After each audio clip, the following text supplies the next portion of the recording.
Oh, hello, I didn't see you there. If you're watching this, you're probably on my Frederick Douglass presentation. In that case, this is an introductory video to Frederick Douglass and a quick intro to the topic. So, who is Frederick Douglass? Well, he was an activist born into slavery.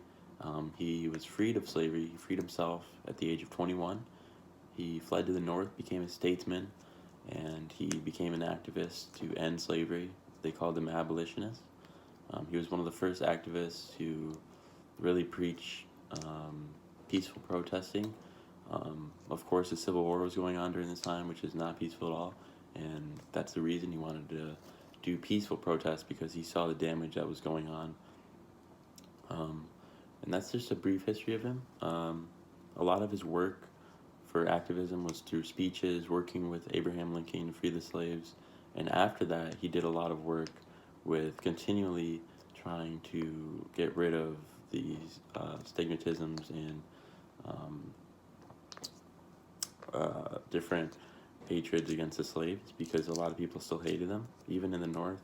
It was one of those things that he really had to work for until the day he died, and unfortunately, he couldn't get rid of all the stigmatism because it's still even around today. There are of course no slaves, but we still see a lot of movements happening today that hopefully we can get some lessons from Frederick Douglass, and I think that's really why we need to learn about Frederick Douglass more, because of all the different ideas and really important, valuable lessons that we can learn from him. So that's a brief history and overview of the presentation. We're going to be really diving into why we should teach it.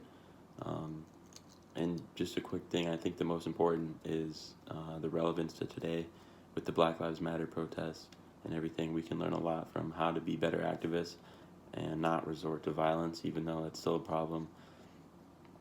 I think it's important to realize that we all have a place to be activists, and we can do it correctly, and if we don't, there's consequences to that.